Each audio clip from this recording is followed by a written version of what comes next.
Karibuni katika darasa huru la Injili ili tuendelee kujifunza na kutafakari neno la Mungu, tukikumbuka kwamba kwa kufanya hivyo tunajiimarisha katika kumfahamu sana mwana wa Mungu. Pili, kwa kufanya hivyo tunakuwa katika neema na katika kumjua sana Bwana wetu na Mwokozi wetu. Tatu, kwa kufanya hivyo Kristo anaumbika ndani yetu, lakini kama haitoshi, tunaungana na watu wa Beroya ambao wao walilikubali neno la Mungu kwa moyo wa uelekevu na kuyachunguza maandiko kila siku ili waone kwamba yanavyonenwa ndivyo yalivyo. Tunaendelea na darasa letu, na mimi ni sauti ya mtu aliaye nyikani, itengenezeni njia ya Bwana. Darasa letu linapatikana katika chaneli ya Mwalimu Kimweri TV, na mwisho wa somo hili usisahau kusubscribe, kushare, kucomment na kulike, na Mungu akubariki. Leo tunaingia siku ya tatu ya kichwa kia somo kinachosema mafundisho. Mafundisho sio fundisho, ni mafundisho, kwa sababu yako mengi. Tunasoma neno tunalosimamia ni Timotheo wa kwanza sura ya 4 mstari wa 16. Neno la Mungu linasema jitunze nafsi yako. Jitunze nafsi yako. Nafsi inatunzwa kwa mafundisho. Jitunze nafsi yako na mafundisho. Jitunze nafsi yako na mafundisho yako, na dumu katika mambo hayo, kwa maana kwa kufanya hivyo utajiokoa nafsi yako na wakusikiao pia. Nafsi inatunzwa kwa mafundisho, lakini pia kama yakiwa ni mabovu, nafsi inaharibiwa na mafundisho. Sasa kichwa kidogo ambacho tunaendelea kujadili ni kwamba huwezi kukua katika kumjua sana mwana wa Mungu kama huna mafundisho sahihi. Watu hawakui kiroho kwa sababu hawapati mafundisho sahihi. Wamezingirwa na mafundisho ya uongo, mafundisho mabovu, mafundisho ambayo yanawarudisha nyuma. Leo ni siku ya tatu tunajifunza na kutafakari juu ya mafundisho, na kichwa tutakachokijadili kwa kina ni kwamba kanisa linauawa zaidi na mafundisho kuliko mateso. Fundisho linaua kuliko mateso. Kanisa likiteswa ni mateso ya kimwili yanayoonekana, kanisa linaweza likastahimili. Na mara nyingi hata tukisoma historia ya kanisa, walivyoteswa ndivyo walivyoongezeka. Kuna mfalme mmoja aliitwa Nero, alisingizia kwamba Wakristo ndio waliochoma Yerusalemu, wakateswa sana, lakini katika kuteswa kule waliimarika sana. Lakini kanisa haliuawi na mateso. Kanisa kihistoria linauawa na mafundisho, kwa sababu mafundisho ni nguvu ya rohoni. Kiroho kanisa linauawa rahisi sana na mafundisho, lakini kuliko kimwili kuuawa likipigwa vita kwa jinsi ya mwili, hapana, haliwezi kufa. Lakini leo hii kanisa la Mungu limekufa kwa sababu ya mafundisho mabovu ambayo yamepita au yanapita kanisani. Mafundisho ni chombo cha maisha au kifo. Ukipata mafundisho mabovu ni kifo, na ndio maana nimesema 1% ya kanisa limeharibika. Kama kuna shimo ambalo kanisa limetumbukia na kutoka kwake ni ngumu sana, ni mafundisho. Kila Mkristo ana wajibu wa kuyapima mafundisho kabla. Sasa kanisa linapokea mafundisho kama dodoki, kwa sababu aliyefundisha ni mhubiri mkubwa, basi wanayapokea bila kupima. Biblia inasema usiamini kila roho. Hakusema usiamini kila roho ya anayefundisha mdogo. Mimi unaweza ukanidharau kwa sababu labda unaweza ukafikiri ndio naibukia katika Injili, lakini ukinidharau unaweza ukadharau Roho Mtakatifu aliye ndani yangu, na huwezi ukajua. Ni vizuri ukalitafakari neno la Mungu, lipime. Usiamini kila roho, hata kama ni mhubiri mkubwa namna gani.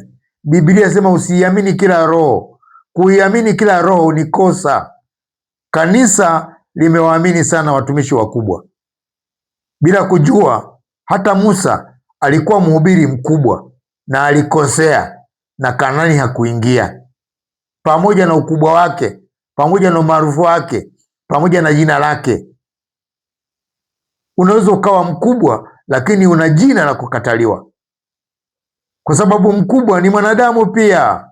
Mhubiri mkubwa ni mwanadamu, anaweza akateleza saa yoyote akamwacha Mungu, nye mkabaki mkafikiri bado ni yule yule. Samsoni aliponyolewa nywele na Delila, Wafilisti alipokuja alijikakamua, na watu walipomuona walifikiri ataweza kama jana.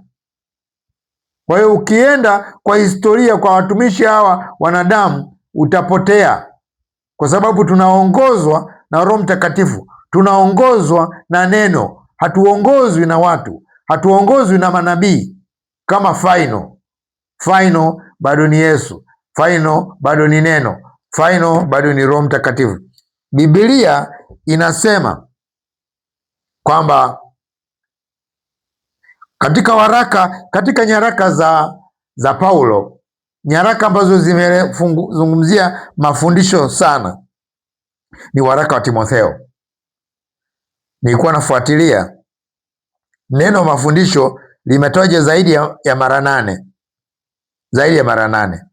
Utafuatilia Timotheo wa kwanza sura ya kwanza mstari wa 10, Timotheo wa kwanza sura ya 4 mstari wa 6, Timotheo wa kwanza sura ya 6 mstari wa kwanza, Timotheo wa pili sura ya 4 mstari wa 3 na kuendelea. Haya ni baadhi ya mistari ambayo inaelezea mafundisho.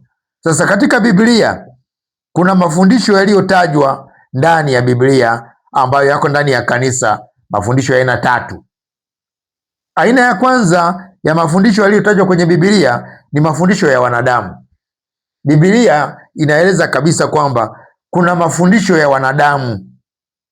wanadamu kabisa, na katika mafundisho hayo Biblia inaeleza kwamba katika mafundisho hayo kunakuwa na hekima tu za kibinadamu, kunakuwa na mila, kunakuwa na desturi, kunakuwa na kawaida tu za binadamu ziko mle.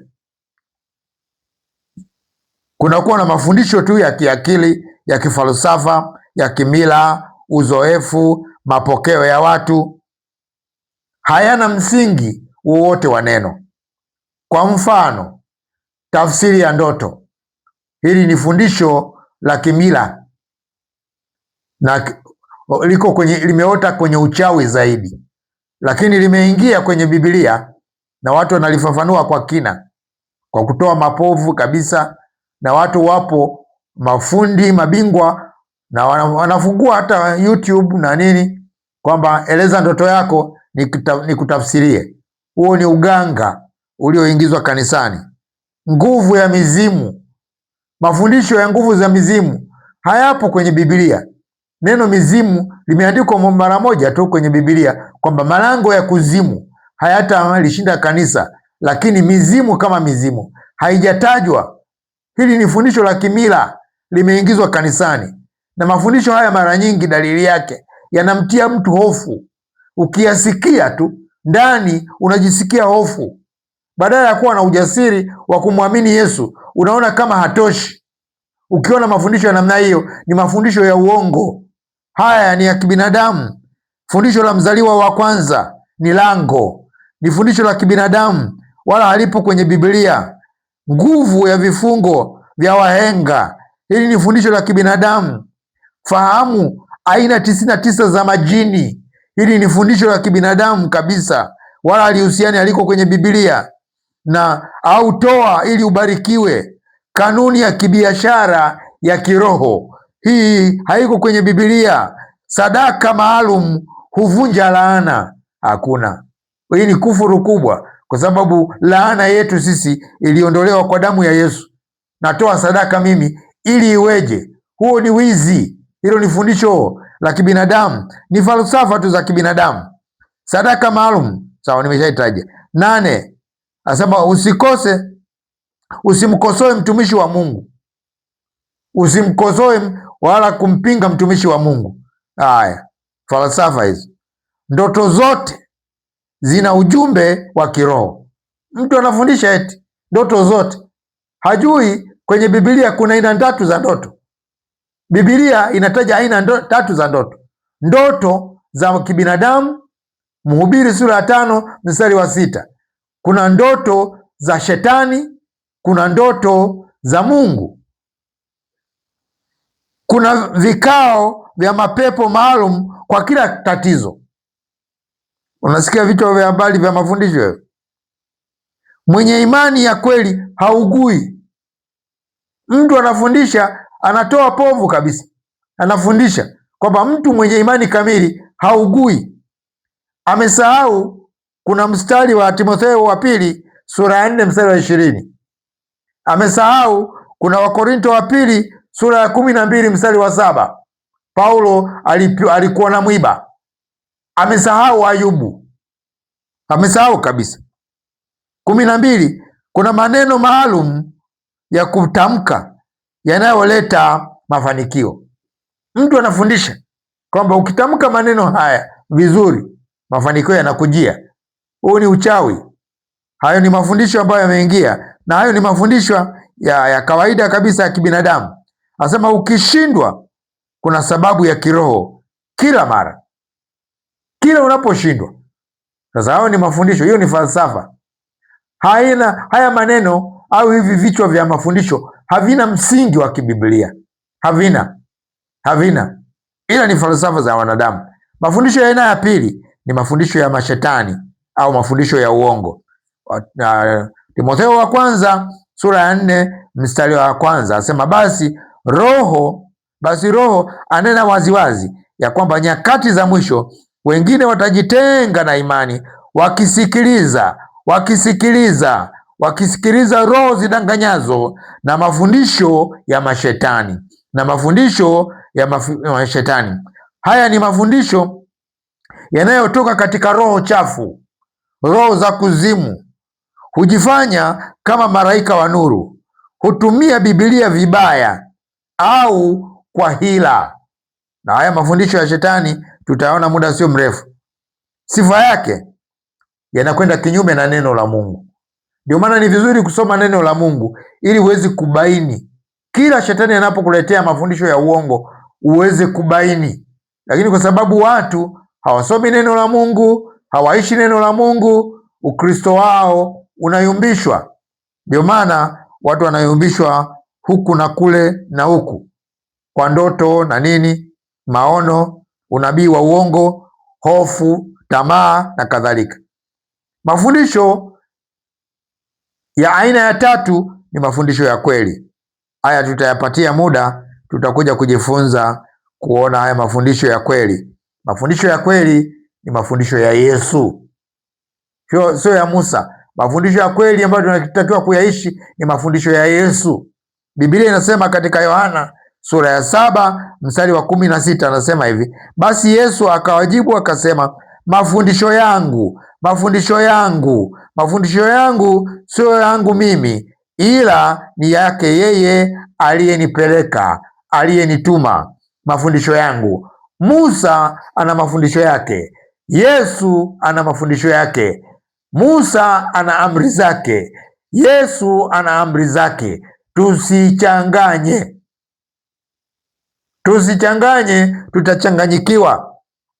Kwa hiyo tutakuja kujifunza kuona hayo mafundisho ya Yesu aliyosema katika Yohana 7:16.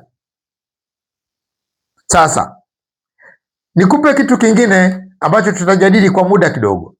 Biblia katika kitabu cha Ufunuo imetaja mafundisho ya uongo ya aina tatu.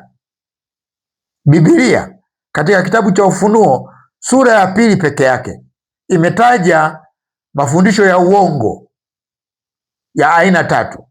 Nami muda ukiruhusu, nitamani tuyapitie kwa haraka na tuone jinsi yalivyoathiri kanisa. Fundisho la kwanza ni fundisho la Wanikolai. Fundisho la pili ni fundisho la Balaam. Fundisho la tatu ni fundisho la Yezebeli. Mafundisho haya matatu Bwana Yesu ameyataja kwenye kitabu cha Ufunuo kama fundisho, kama onyo, kama kuchukua tahadhari, na kwa sababu hatujachukua tahadhari, haya mafundisho leo yameliharibu kanisa kwa kiasi kikubwa sana. Mafundisho ya Wanikolai yako leo, kanisa la leo lilio linayatamia na linayaishi hayo. Fundisho la Balaam linayaishi hayo. Fundisho ya Yezebeli linayaishi hayo. Na mafundisho haya matatu baadaye tutaona yamegusa misingi ya kanisa.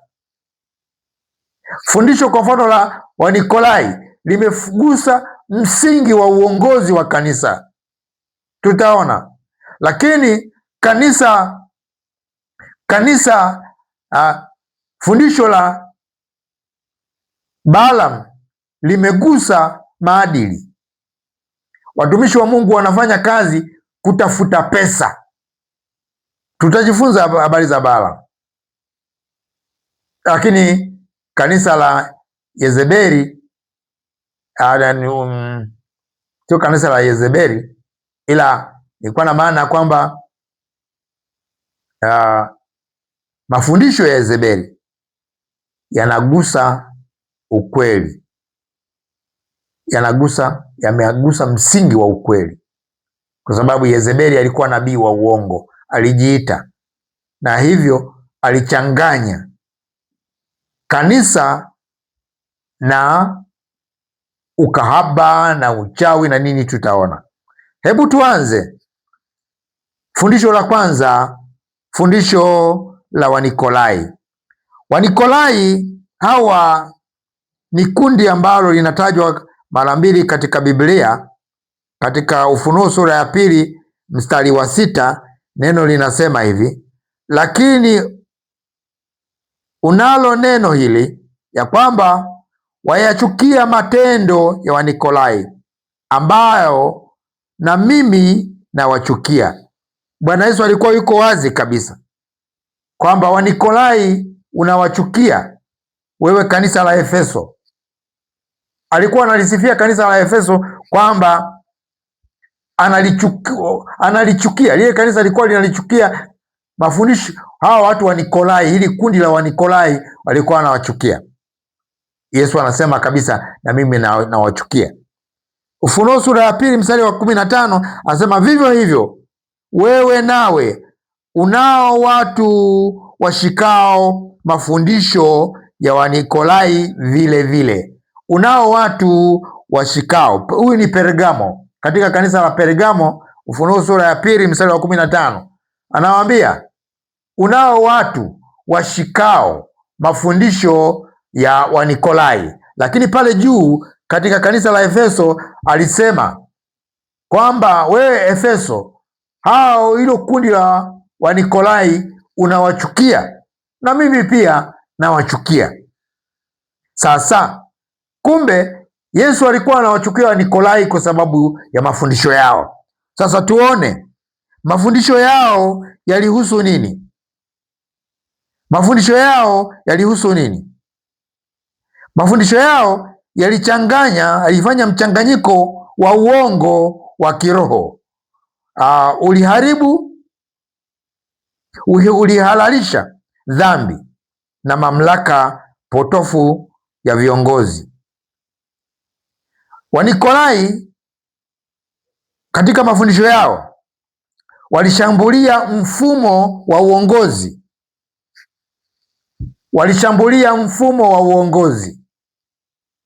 na katika kushambulia mfumo wa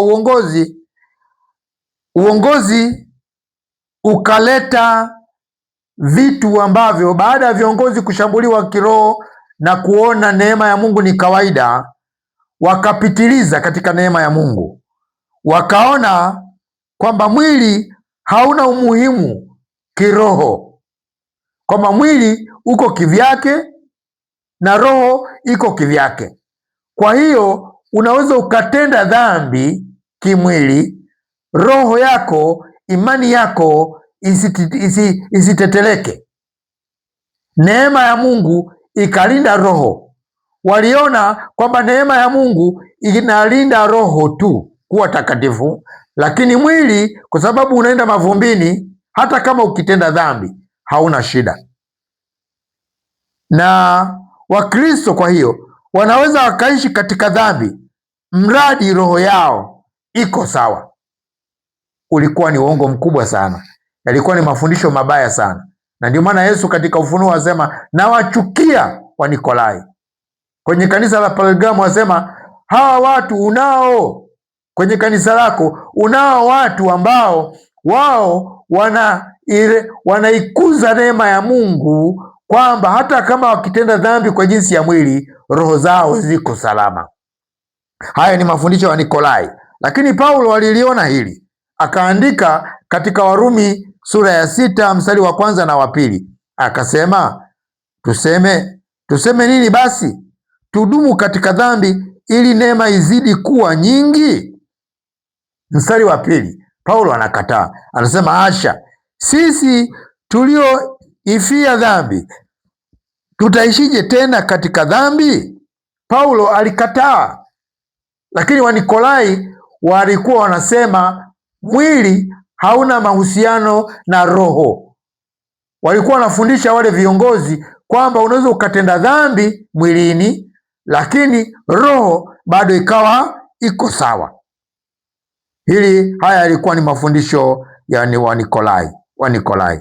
Na kitu kingine ambacho walikuwa wanasisitiza cha pili, walikuwa ni kutenganisha viongozi na waumini, kwamba viongozi walijiona ni wakubwa, ni mabosi, hawawezi kuulizwa swali lolote. Ukija kuona kanisani kwako, askofu au mchungaji au mtume haruhusu kuulizwa swali lolote, anajifanya ni Mungu mtu, yeye ni mtakatifu kuliko mtu mwingine yoyote. Huyo ana mafundisho ya Wanikolai, kwa sababu jambo la pili ambalo viongozi walifanya, kama nilivyokuambia mwanzoni, kwamba msingi wa mafundisho ya Nikolai yalivamia viongozi, walijikuza, walikuwa ni mabwana, walikuwa ni wakuu katika mitaa yao. Na tatu, mafundisho yao walifundisha uhuru wa uongo. Walikuwa na uhuru wa uongo, waliwaahidi watu uhuru ambao sio mzuri, kwamba kuwa huru kutenda dhambi, lakini kiroho uko vizuri. Walitenga mwili na roho. Wamesahau andiko lililosema atendaye dhambi ni mtumwa wa dhambi, ambayo liko kwenye Agano Jipya, liko kwenye waraka wa kwanza wa Yohana sura ya 3. Anasema atendaye dhambi ni mtumwa wa dhambi, lakini wao mafundisho yao yaliruhusu kabisa kwamba watu watende dhambi. Sasa mafundisho ya Wanikolai yana madhara gani? Yana madhara gani katika kanisa la sasa? Kanisa la sasa kuna madhara yake, mojawapo ni kuifanya kanisa kuwa taasisi, kulifanya kanisa kuwa taasisi za mtu binafsi.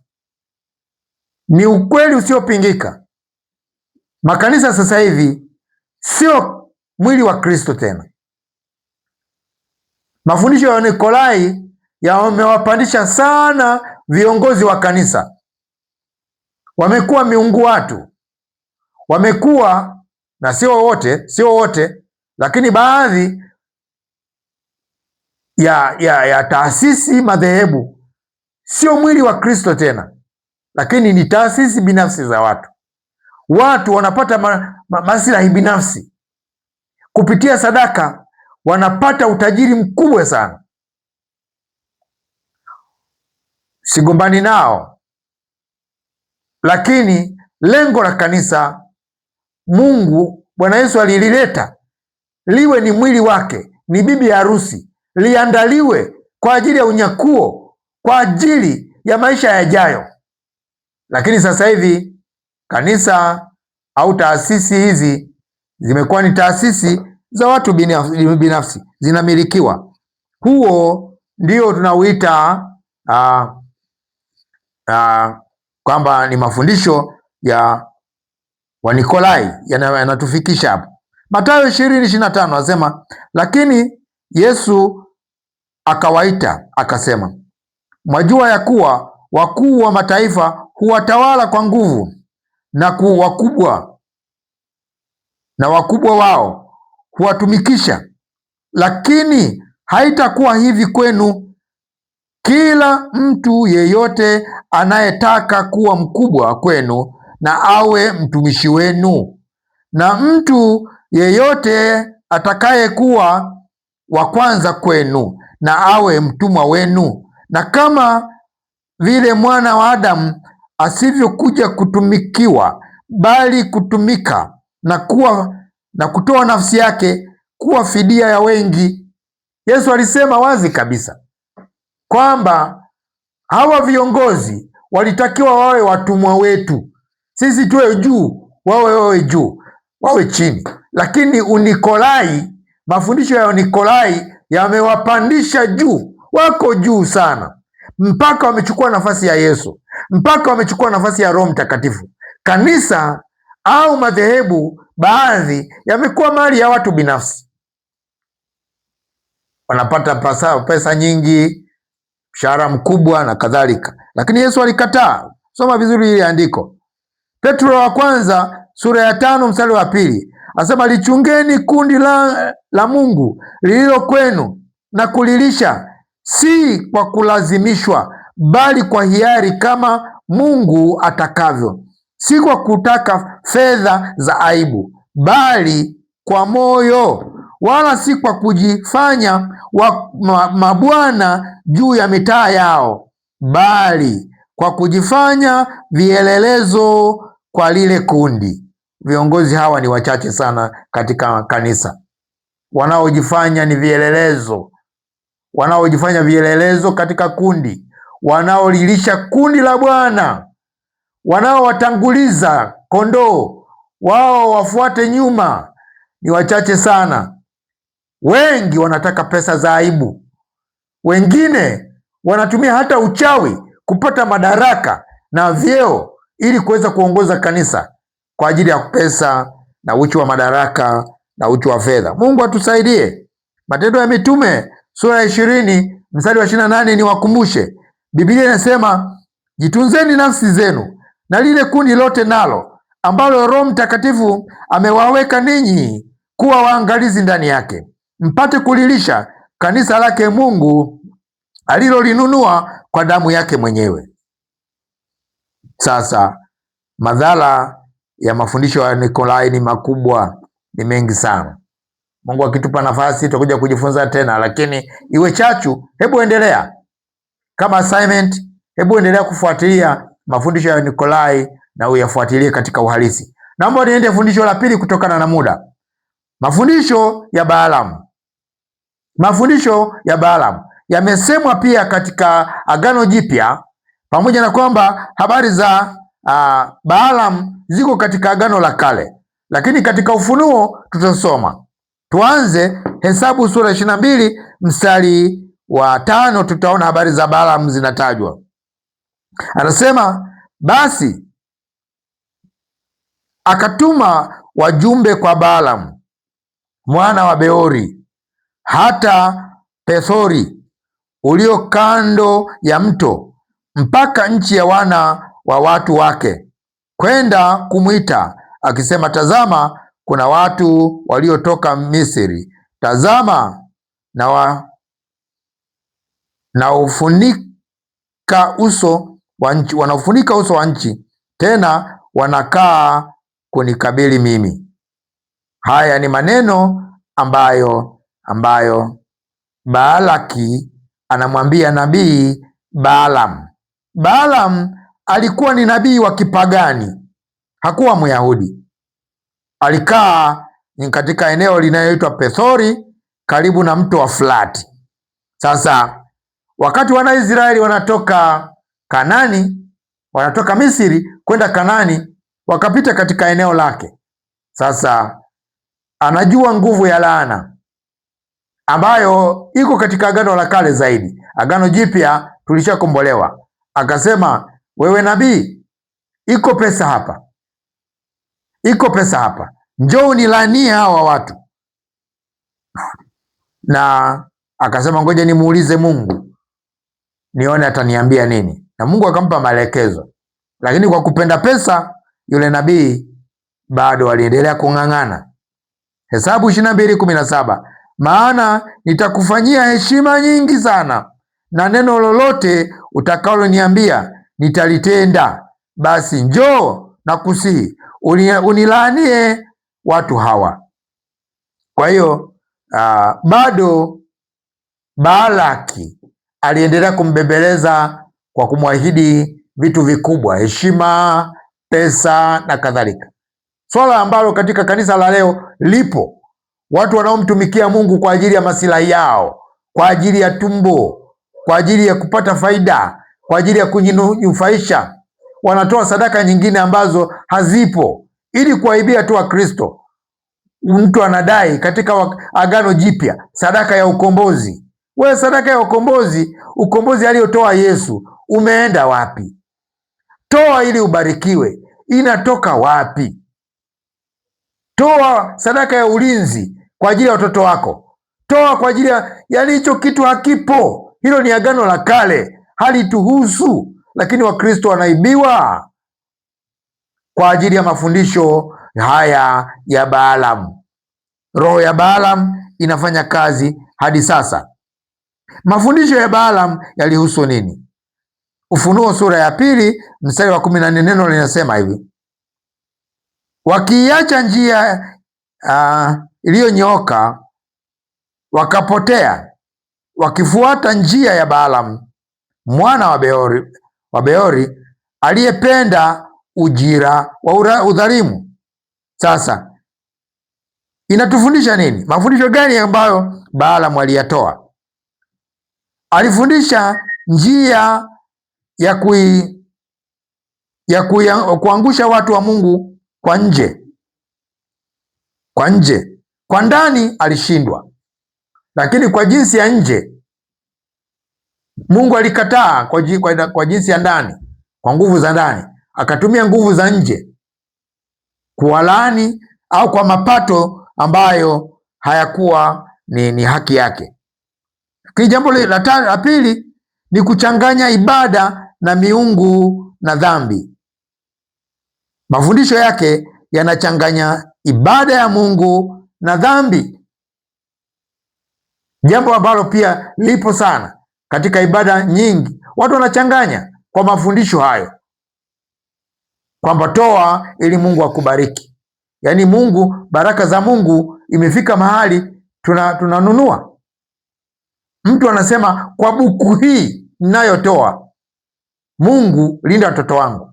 Kweli ndipo tulipofika. Mapato ya udhalimu ya kiasi hicho, tunaweza tukainunua neema ya Mungu? Nani anayeweza kuinunua neema ya Mungu? Yuko wapi? Lakini angalia mafundisho yanayopita kanisani leo kwa habari ya utoaji. Yaani utoaji umekuwa ndio ajenda kubwa kuliko Yesu, wakati Biblia inasema lihubiri neno, mhubiri Kristo. Tunatakiwa kumhubiri Kristo, lakini watu ni kama wameambiwa enendeni duniani kote mkakusanye sadaka, asiyetoa haingii mbinguni. Na sasa hivi imepungua, lakini zamani ilikuwa tunatishiwa kwamba usipotoa zaka umemuibia Mungu, unaenda jehanamu. Imeandikwa wapi kwenye Agano Jipya? Wapi imeandikwa mpendwa? Tunapeana laana ambazo hazina msingi, tunatishiana mambo ambayo hayana msingi kwa mafundisho ya Balaamu, kwa watu kupenda pesa, kwa watu kupenda mapato ya aibu.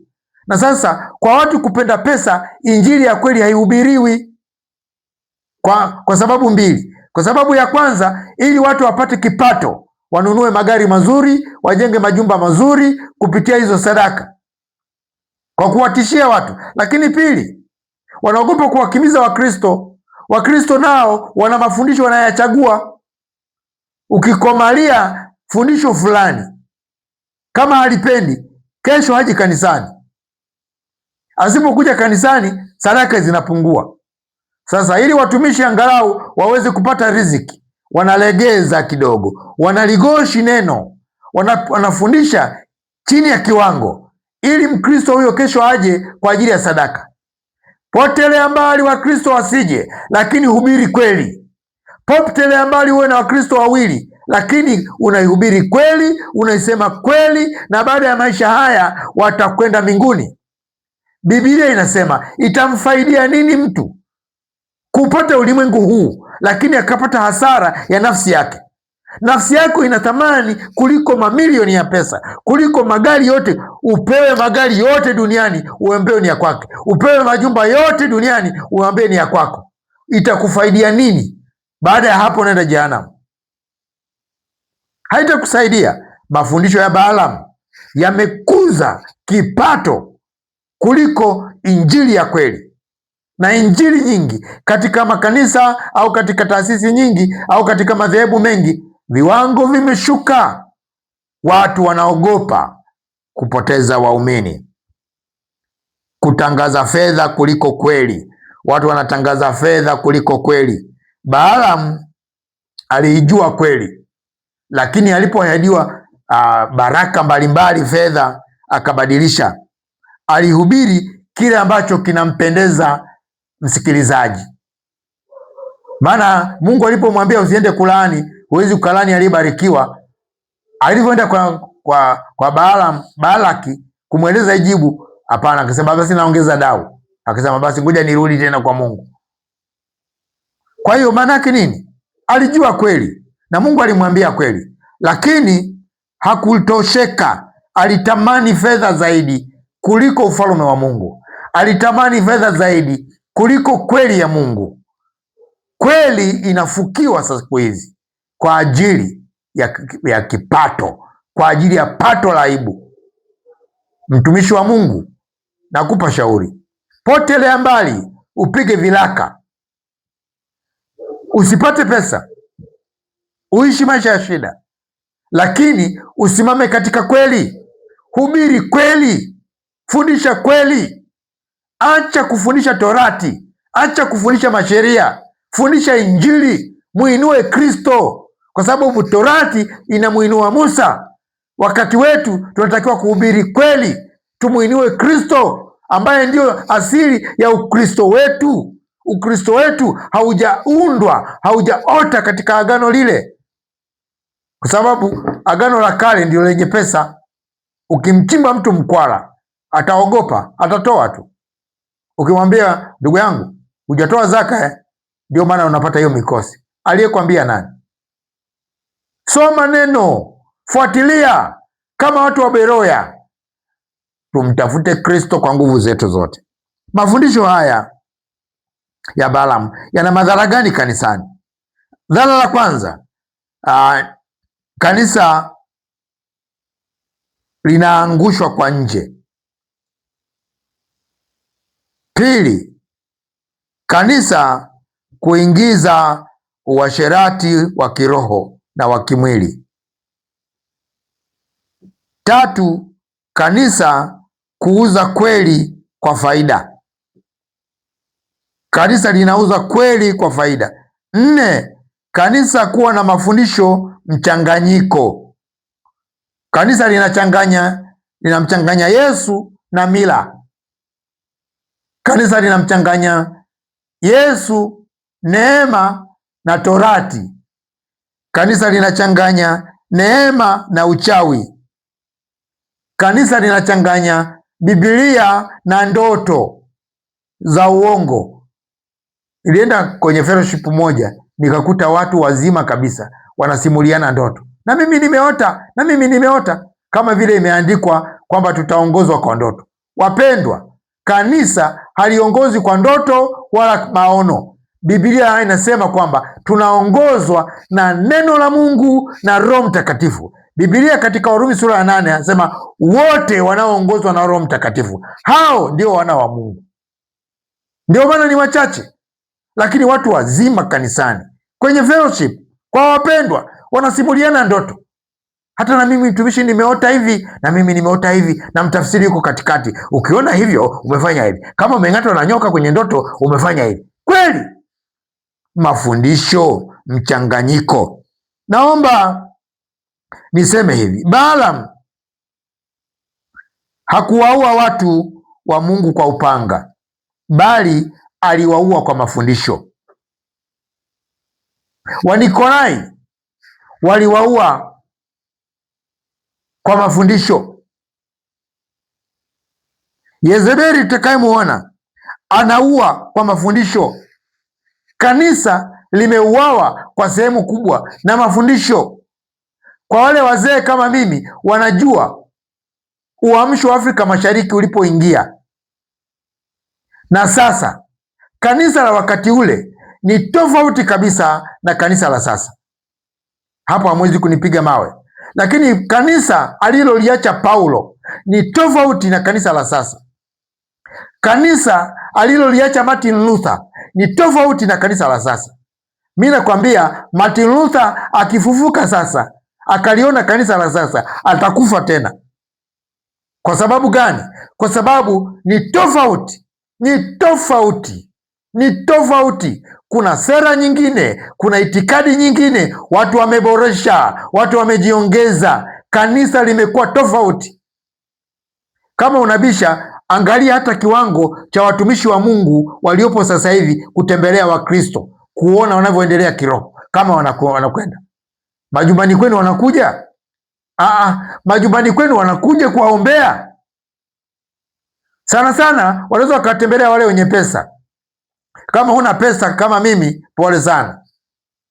Mungu atusaidie. Mafundisho haya ya aina tatu. Naomba nimalizie na mafundisho ya tatu kwa muda uliobakia, mafundisho ya Yezebeli. Mafundisho ya Yezebeli. Mafundisho ya Yezebeli. Yezebeli naye pia tunamsoma katika Agano la Kale kwamba yeye alikuwa ni malkia wa Israeli, ni mke wa mfalme Ahabu, binti wa Ethbaali, kuhani na mfalme wa Sidoni. Tunasoma maneno hayo katika Wafalme wa Kwanza sura ya 16 mstari wa 31. Ikawa kama ingalikuwa neno dogo tu kuyaendea makosa ya Yeroboamu mwana wa Nebati, akamwoa Yezebeli binti Ethbaali, mfalme wa Sidoni, akaenda akamtumikia Baali, akamsujudia. Yezebeli katika Ufunuo wa Yohana tunasoma habari zake, Ufunuo sura ya 2 mstari wa 20, nasema, lakini nina neno juu yako, ya kwamba wamridhia yule mwanamke Yezebeli, yeye ajiitaye nabii, na kuwafundisha watumishi wangu na kuwapoteza, ili wazini na kula vitu vilivyotolewa sadaka na masanamu. Ili neno liko wazi kabisa kwamba Yezebeli yeye alijiita nabii, na kazi yake akawa anawafundisha watumishi wa Mungu na kuwapoteza, ili wafanye zinaa na kula vitu vilivyotolewa sadaka kwa masanamu. Kwa hiyo Yezebeli mafundisho yake yalihusu nini? Kama tulivyosikia hapo katika sura ya 2 mstari wa 20, anasema kwamba kujitambulisha. Yeye kwanza alijitambulisha kama nabii ili kudhibiti utumishi, watu waone kwamba ni nabii mwenzao. Kumbe humo ndani anapandikiza mafundisho potofu, hao viongozi waweze kupotea. Tunasoma katika Ufunuo 2:20 kama tulivyoona. Pili, kuhalalisha uasherati na dhambi. Wanahalalisha uasherati, na uasherati unaotajwa hapa katika Ufunuo sura ya 2 mstari wa 20 ni uasherati wa namna mbili. Kuna uasherati wa kiroho na kuna uasherati wa kimwili. Uasherati wa kiroho ni kuabudu miungu, sanamu, lakini uasherati wa kimwili ni uasherati huu tunaoujua ambao umetajwa. Tatu, kuchanganya unabii na sanamu. Ufunuo kama tulivyosoma 20 sura ya 2 mstari wa 20. 4, mafundisho yake yalikuwa yananyamazisha kweli. Yeye alikuwa anatoa mafundisho kwa viongozi, kuiua kweli kwa viongozi. Kama unavyojua sasa hivi kweli imepotea, na katika Mithali anasema usiiuze kweli, uitafute. Katika kizazi chetu, katika nyakati zetu, kweli imepotea. Hata kawaida tu watu wako tayari kusema uongo, yaani uongo ndio wanaita kweli na ukweli wanaita uongo. Giza ndio wanaliita nuru, nuru ndio wanaita giza. Mambo yako vice versa. Utasoma Wafalme wa Kwanza sura ya 18 mstari wa 4, Wafalme wa Kwanza sura ya 19 mstari wa 2. Fundisho lingine ni kutumia mapambo, hisia na ushawishi. Huyu mama alikuwa anajipamba sana, mambo ambayo yamevamia kanisa la leo. Katika Wafalme wa Pili sura ya 9 mstari wa 30, tasoma pale, tasoma vizuri ili kuweza kupata picha. Mafundisho ya Yezebeli yana madhara gani katika kanisa la sasa? Kanisa la sasa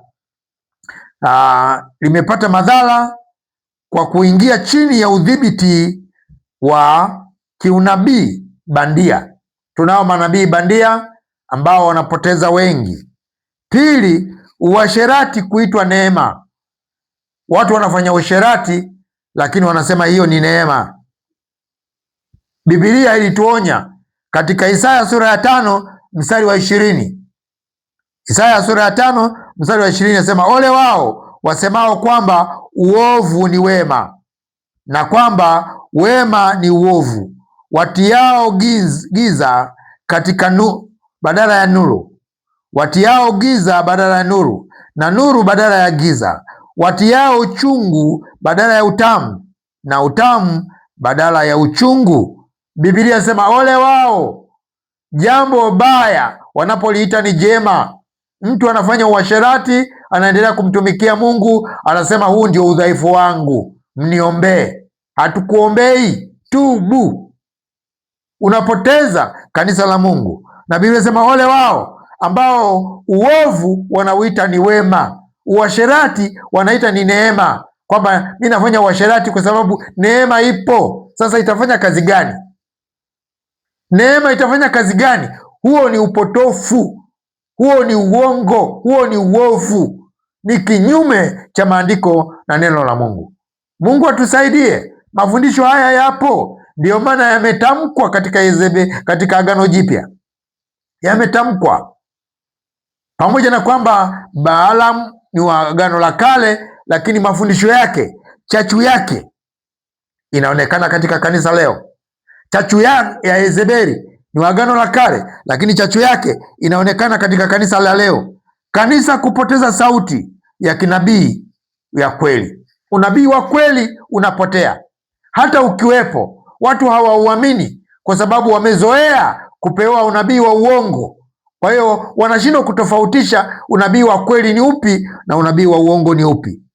5, hukumu ya Mungu kwa kanisa lisilotubu. Ipo hukumu. Yezebeli alimwambia, nitakutupa kitandani, na utazini na hao watu mchana kweupe, nitakuteketeza, nitakuangamiza. Mungu alikasirika kwa ajili ya Yezebeli, kwa ajili ya mafundisho yake, kwa sababu anawawinda watumishi wa Mungu. Kwa hiyo tunakuta Yezebeli anawinda watumishi wa Mungu, Wanikolai wanawawinda watumishi wa Mungu, na watumishi wa Mungu wako kazini, kama Biblia inasema kwamba nitampiga mchungaji na kondoo watatawanyika, na kondoo watatawanyika. Nimalizie kwa samare inayosema hivi kwamba mafundisho yanaharibu kanisa ndani, yanatumia lugha ya kiroho kuharibu kanisa. Shetani anajigeuza kuwa malaika wa nuru akihubiri mapotofu. Anachohubiri unaweza ukafikiri ni kweli, lakini anachohubiri ni mapotofu. Anawaua waumini bila upanga, analiua kanisa bila vita ya nguvu ya kimwili. Kanisa limeuawa kwa jinsi ya rohoni, kanisa limepigwa Ikabodi. Tunapaswa kuamka, watumishi wa Mungu, tunapaswa kuamka, watumishi wa Mungu, maaskofu, tuamke, tusimamie kanisa. Wachungaji, mitume, manabii, walimu, wainjilisti wako wapi? Wale wainjilisti tunaowajua wako wapi?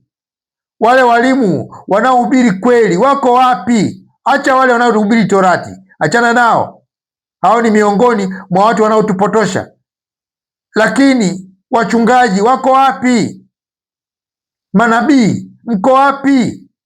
Mitume mko wapi? Kanisa lina hali mbaya. Kanisa litakalonyakuliwa na Kristo linapaswa kuandaliwa. Yesu anarudi, Yesu yuko malangoni. Tunahubiri vitu gani?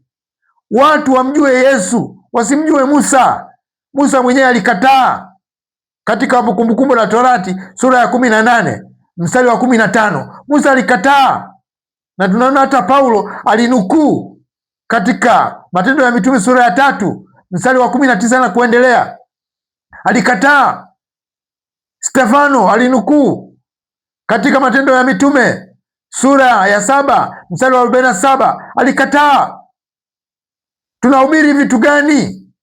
Watu wamjue Yesu aliyewafia msalabani. Sasa unahubiri habari za Danieli, zitatusaidia kweli kumjua Yesu? Unahubiri laana leo kweli, wakati laana ilifutwa? Mbona umepitwa na wakati? Ukihubiri Agano la Kale, ndugu, umepitwa na wakati, kwa sababu unahubiri dhambi yenye nguvu katika Agano la Kale, wakati katika Agano Jipya imefutwa. Agano Jipya tumewambia tujifunze kwa Yesu. Mafundisho ya Wanikolai yameshamiri makanisani.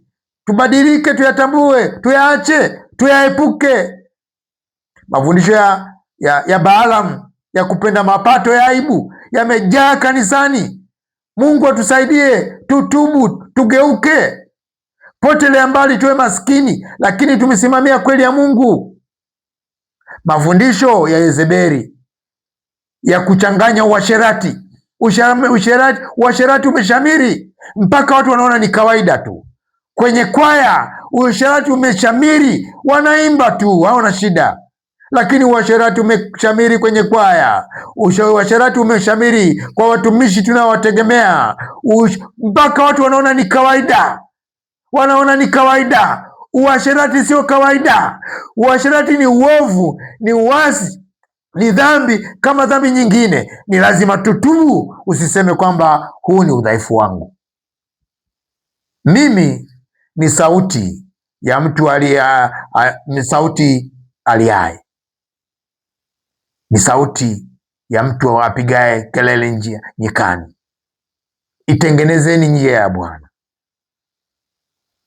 geuzeni mapito yenu, tumrudie Kristo, tutubu kwa toba ya kweli.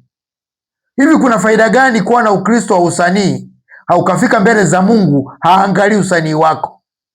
Mungu hata angalia kwamba wewe ulikuwa na cheo gani cha kidini hapa duniani. Hatufiki mbinguni kwa vyeo, tutafika kwa toba ya kweli na kumwamini Yesu. Hatufiki kwa sababu ya utoaji, hatufiki kwa sababu tunatoa sana, hatutafika kwa sababu ya kuhubiri Injili. Watu wengine wanafiki kwa sababu wanahubiri Injili. Soma Mathayo sura ya 7 mstari wa 21, 22 na 23. Watumishi wa Mungu watakataliwa siku ile na utashangaa. Watumishi wa Mungu watakataliwa siku ile na utashangaa. Usipobadilika utashangaa. Paulo alisema katika Wakorinto, nisije nikawahubiri wengine, mimi nikawa mtu wa kukataliwa. Usije ukakataliwa siku ile, ndugu yangu. Kaza kamba ya Injili, hubiri Injili ya kweli. Acha kuhubiri Torati, acha kuhubiri sheria, acha kuhubiri kanuni. Usiturudishe. Paulo alisema wanaohubiri Injili ya namna hiyo na walaaniwe. Uko kwenye laana wewe unayehubiri Torati leo. Uko kwenye laana wewe unayehubiri sheria leo. Uko kwenye laana unayehubiri kanuni leo, wakati huo wa nyakati hizi na katika kipindi hiki cha neema. Mungu akubariki. Funguka mpendwa, geuka, mhubiri Kristo, mwamini Kristo, mtangaze Kristo, tumnadi Kristo, watu wajue kwamba ni mwanaume Yesu aliyekufa msalabani kwa ajili ya dhambi zetu. Mungu akubariki. Mimi ni sauti ya mtu aliaye nyikani, itengenezeni njia ya Bwana. Ninakupenda. Mungu akubariki. Kesho nayo ni siku. Amen.